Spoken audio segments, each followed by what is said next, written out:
Hey everybody, welcome back to Windy City Astrophotography. My name is Nick, and in this video I want to give you a quick overview of my current astrophotography rig, and also do a walkthrough of my setup routine. I want to show you the steps that I take, the order that those steps go in. There's a few nuances there that can be pretty important, and generally give you an idea of the lengths that you can go to in order to ensure you've at least done everything in your power to give yourself a nice, smooth imaging routine. The astrophotography gods may have something else to say about it. I also want to let you know that this is not going to be an exhaustive walkthrough of the ASIair, all the functions and features there, but I do hope to do an in-depth video on each one of these sections in the future. But for now, this will be a quick view of the steps that I take, the order that those steps go in, and how the ASIair helps me get a nice, smooth, and fairly quick setup. And as always, if there's anything that you want me to cover in a little bit more detail, either in a comment response or in a future video, just let me know in the comments. So first, a quick overview of how I have my mount and scope configured. Now, I set up and tear down every time that I image, but there are some parts of that setup that I don't tear down. I keep some things connected in order to streamline that process when I'm setting up again. I don't always keep my camera attached, but often it is. I use the ASI1600MM Pro, and I have it powered from the ASIair Plus. The large USB connection on the camera is to one of the USB 3.0 slots on the ASIair, and the other USB is a 2.0 run to my guide camera, the ASI290MM Mini. I also have dew heater straps, one on my main scope and one on my guide scope. Both of those are connected through a splitter cable into one of the power outputs on the ASIair. And I've actually got a whole video on my dew control setup if you're interested. I also have connected the ZWO EAF, the electronic autofocuser that's attached through one of the USB 2.0 slots. I also generally have my USB stick plugged into the ASIair. I just find it more convenient than the internal memory. And I have the extra USB slot, so why not use it?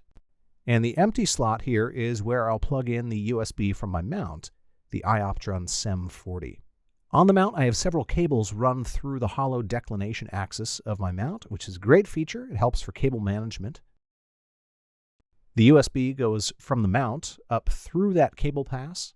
There's also power for the ASIair, which runs from the power brick, which is Velcroed to one of the tripod legs, and I plug that into my extension cord and surge protector, although I can also plug it into a battery pack when I travel to a dark sky site. I also have a short Ethernet cable with an extender on the end, and that's so I can plug it into my ASIair, and then I have a 100-foot Ethernet cable that I can run from the extender connection into my house and plug it directly into my router. So that covers the things that are already set up and ready to go. So let's head outside and get the rig set up. So in my yard, I'm often setting up in different areas depending on the area of the sky and different objects that I want to image. So one of the first things I'll do is just go out, take a look at the sky, make sure I'm setting up in the right spot for the objects that I want to image that night. I definitely don't want to find out that I'm in the wrong spot after everything is set up. And then I put the mount down, and I'm trying to be pretty careful here to have it roughly aligned to the north. Now this doesn't have to be exact yet, but I want to make sure that that front tripod leg is roughly facing Polaris. I want to make sure I'm not going to need to do too much correction during the polar alignment process, especially something that would be outside the range of adjustments that I can make on my mount by turning the azimuth knobs.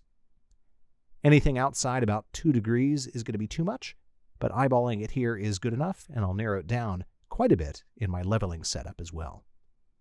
After that, I bring my power supply out to the mount. Now I've got this plugged into the house power supply. I've got a plug there for the mount itself, and then also a power plug for the ASIair. Now at this point, I do not power the mount on, and you're going to see when I do that in the process a little bit later on. So the mount is still unpowered. Now, time for the counterweights, and one of these days I'll mark on the shaft where these things go, but I have a pretty good idea, and I like to keep them a little bit spaced out so I've got room to adjust them individually a little bit to get some more fine-tuning on the balance. Now, with the counterweights on, I do one last check to make sure I'm pretty close to north, just eyeballing it, and I'll zero in on that with the leveling app that I'm going to be using next. So for leveling the mount, I have an app on my smartphone. It's called Bubble. And I'm sure there's plenty of others that work well, but this one works just fine for me. It allows me to see where magnetic north is, which here in Chicago is pretty well lined up to true north. Leveling your mount is fairly important for making sure that your auto-guiding setup doesn't have to do too much work correcting for a setup that isn't level. Now, there are extensions on the legs of this tripod, which I always leave out a good 2 or 3 inches when I first set up. And there's some really nice tension locks on them that I can loosen to slowly lower each leg in succession to get a level mount, instead of having to lift one side of the setup, which can be pretty difficult, especially if I already have the scope on, which I often will at this stage. I tend to become a bit of a perfectionist with this step, which is almost certainly overkill. Probably a degree or 2 from level is totally fine, but I like to challenge myself a bit and try and get as close to 0 as possible. So now I bring in the telescope. Once again, that's got a lot of things already attached to it, and I'm going to slide that into the mounting plate carefully. I really try and make sure that those cables that are threaded through the cable run space on the mount aren't snagging on the Losmandy plate as I slide it in. And then I'm careful to tighten those knobs on the side. That's what's holding the scope on there nice and tight. I'm going to be loosening them again when I balance the scope, but for now I do want to make sure they are absolutely tight and the scope is not going to be going anywhere as I connect the cables. Now I'll connect the cables that run through the mount. I'm going to just tuck that Ethernet cable up since I'm not going to be using it in this particular session. And now I'll take the mount USB cable and plug that into the ASIair. And then connect the power for the ASIair, and I just hit the power switch, so it's currently booting up. So as the ASIair is booting up, I can also take the lens cap off the guide scope. And now I'm going to work on balancing the scope. So first I'm going to loosen the declination clutch, and then manually turn the scope to the side.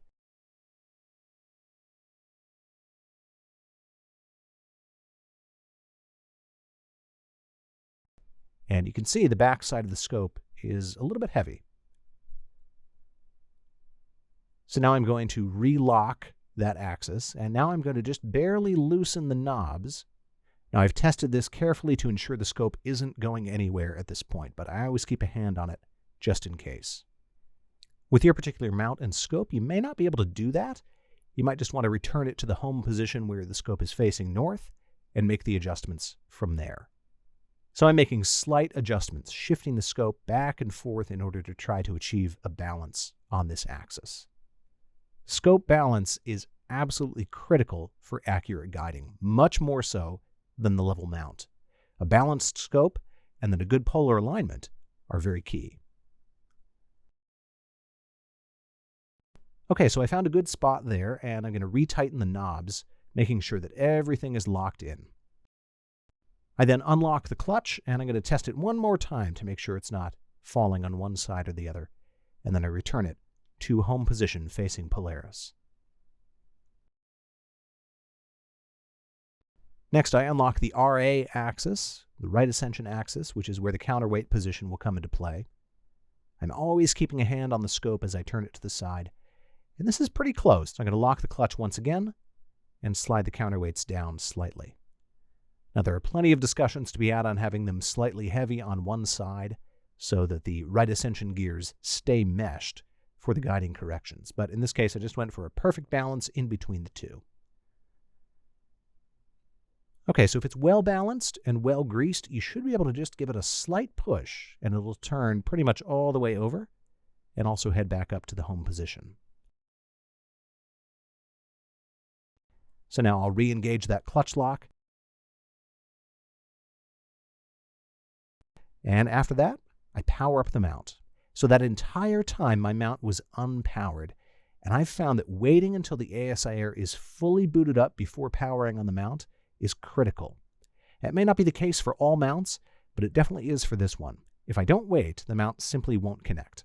Now going into the ASIair app, I notice the mount icon is dark, and ironically in this case, it actually fails to connect, even though I went through that step. My intuition tells me it's probably a loose USB cable, so I could cycle the mount first, but in this case, I've got a feeling it's that loose cable. So I unplug the mount USB that's going into the ASIair, and then plug it back in. And then I also unplug the USB on the side of the mount, taking it out, and then plugging it back in. And then checking back in the app and sliding the button over, looks like we're in business. We've got a connection to the mount. Well, first things first, I'm going to be in preview mode here. I'm going to take a quick 5-second exposure. Just a good preview image. I'm going to check the focus here, see how the stars are, especially if it's been a while since I've imaged, and definitely if I've changed filters. Okay, so that 5-second image is quickly loading, and zooming in, you can definitely see some donut stars there. So we're going to have to run an autofocus routine and try and get those stars looking better. So on the left side, you can see the focuser icon. You tap that, and then hit the play button, and that's going to run through the autofocus. So it's quite important that the scope is in good focus before running the polar alignment routine. It's going to be taking images with that main scope and camera, and if you don't have good focus, you won't get good star counts, and you won't be getting an accurate plate solve. Now, I plan to do another video specifically about the autofocus mechanism, the EAF itself, the installation for that, how it works, and the best settings for different setups. But for right now, we're just going to let it speed through, and rest assured the autofocus was quite successful. So next, we're on to polar alignment. And the scope takes one image, plate solves it, and then the next step is rotating the mount so it can take another image. So I'll hit next here, and the mount starts turning. As this is happening, I'm just slightly loosening the lock bolts on the mount. That's so I'm able to make very fine adjustments in the polar alignment routine.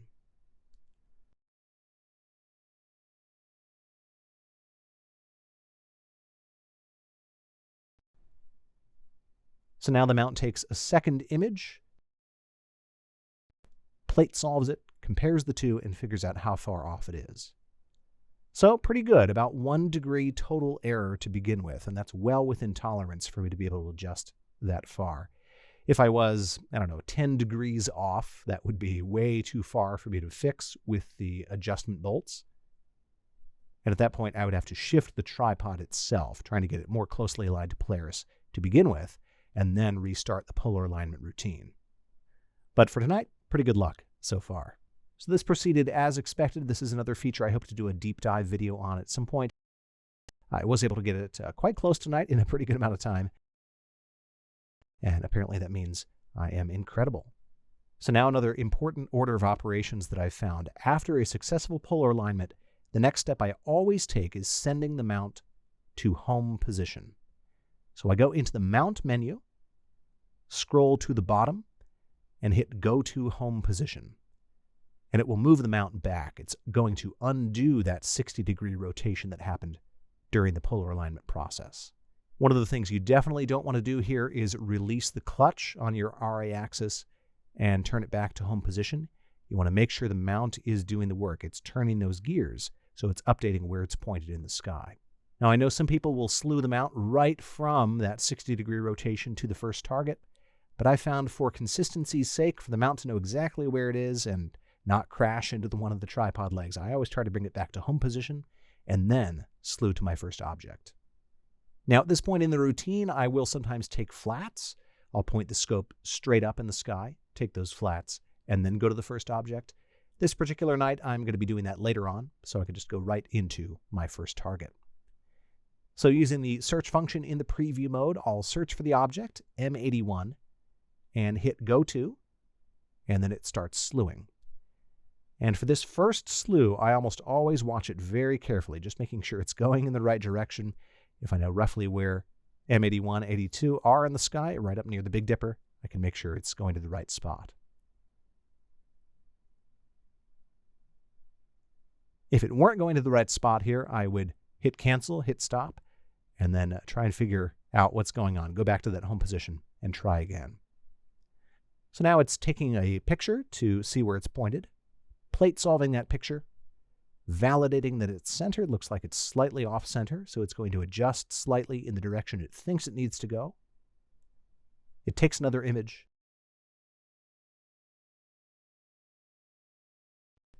plate solves that image, and determines that it is, in fact, centered directly. So here's the image. And that image it took was just a very short preview exposure, just for plate solving, but still a pretty good view. Nonetheless, I'm able to see here, this is through a hydrogen alpha filter, able to see those two galaxies. Now at this point I noticed that my target temperature had been set incorrectly for my camera, but having an accurate temperature at this point in the process isn't all that important. I'm also going to recheck the focus now as well, and everything looks good, so we're going to move forward with initializing our auto guiding.